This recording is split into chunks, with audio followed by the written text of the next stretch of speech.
Welcome to the Bible Story Podcast. My name is John Drabert. I'm so glad that you have joined me today.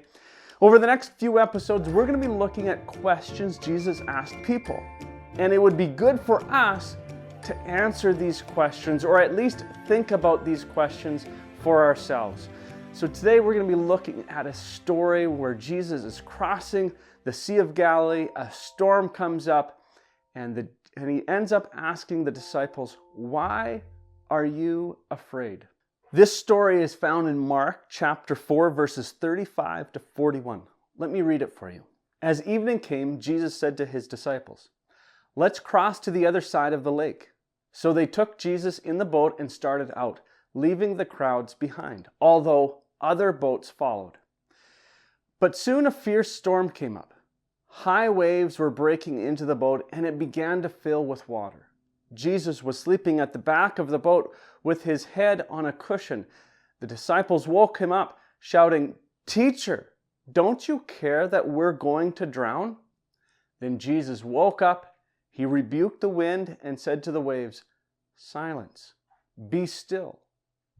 Suddenly the wind stopped, and there was a great calm. Then he asked them, "Why are you afraid? Do you still have no faith?" The disciples were absolutely terrified. "Who is this man?" they asked each other. "Even the wind and waves obey him."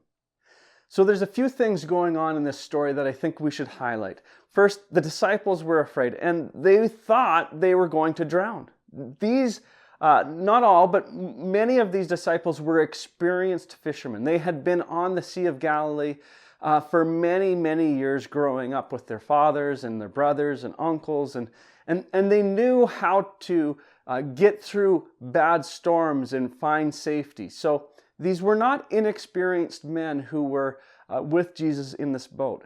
And so they had saw storms before, and for them to wake Jesus up was significant.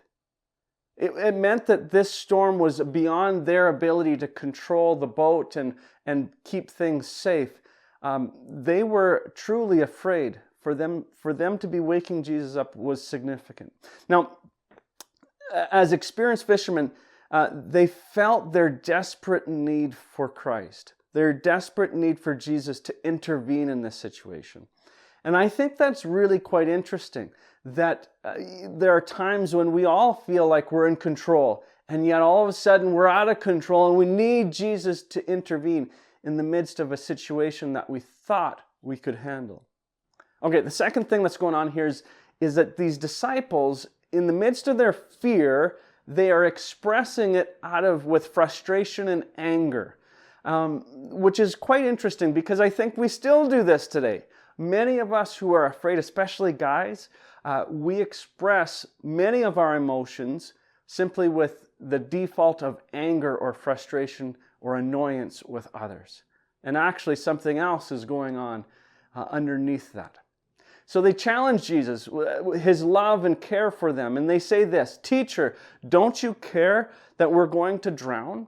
So as I read this story, I get the sense that disciples are annoyed, they're frustrated, they're angry with Jesus, which is quite interesting. Jesus calms a storm. In the midst of their anger and in the midst of their response to Jesus, Jesus calms the storm and everything is immediately peaceful. And these disciples are just flabbergasted at what's going on. They're terrified about the entirety of the situation. Jesus asks them a very important question. Why are you afraid? Do you still have no faith? We're going to look at that a little bit more in just a second. So like the disciples, I have found myself in plenty of situations where I have thought I was in control. I thought I could navigate the waters that I was in, the school or the workplace environment or whatever it might be. I thought I could navigate this, and all of a sudden I'm out of control. I am fearful of what's going on, of the destructive things that could come my way. And I cry out to Jesus out of fear. I want God to do something. Have you been in that situation? probably isn't like the disciples where you're crossing a lake, but maybe you've been in another situation where you desperately need God to show up. In the midst of my experiences, what's interesting is I, like the disciples, can get annoyed with God. Why would you even allow me to get into this situation? Are you not God? Don't you love me? Don't you care for me? Why would you even allow for this to be a thing, to happen? I thought God cared. I thought He loved me. I thought He would protect me, but He's not meeting my expectations right now. And that sends me into a place of crisis where I don't know what to make of God, let alone the situation that I find myself in. Have you been there? Where God doesn't meet your expectations? The protection, the love, the care that you thought He would demonstrate in such a way, but isn't, and now you're confused, maybe even hurt? Fear is a reflection of our belief in whatever could harm or be destructive for us. The disciples feared the storm, as they should. Things were going badly for them, and they had others in boats following them, and there was a lot to lose in this situation. You might fear being a social outcast at work or school, or perhaps you are fearing the economy and the downturn that we are all experiencing right now, and how that's going to impact you and your family. You might fear of not measuring up in sports or in school or in some other area of life. Maybe it's in your appearance. Perhaps you fear an individual, a person that has caused you harm in the past. We all fear things, and that fear reflects our belief about the potential destruction or harm that could come our way from that thing or that person. So Jesus asks, why are you afraid? Do you still have no faith? Jesus has a perspective that the disciples do not have, and we do not have either.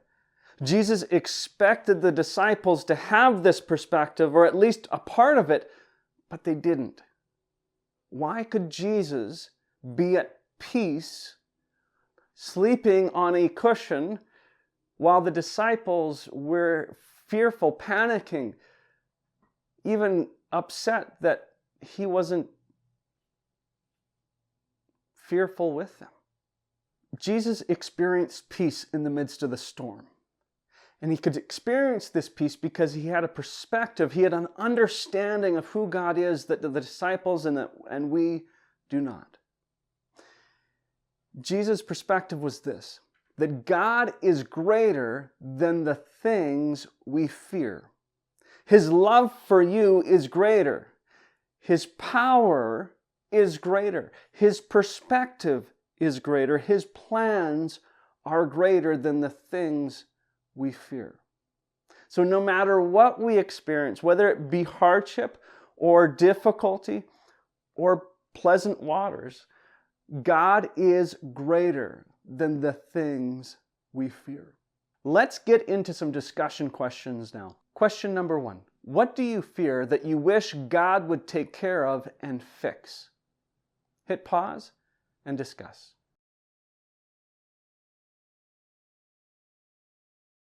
Question number 2. What is so bad about this thing you fear? What harm could come your way? Hit pause and share.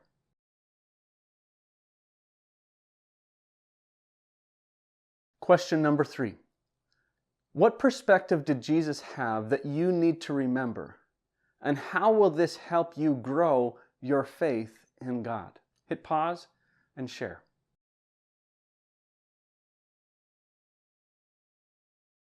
Thank you for listening today. Hey, remember this. There is nothing more important than a growing relationship with Jesus. Take some time to pray with one another and remind each other throughout this week that God is greater than the things we fear.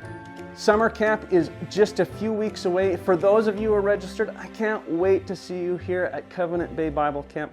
And for those of you who have not yet registered, there is still space available. So hop on our website, covenantbay.ca, to get all of the details. You guys have a great week.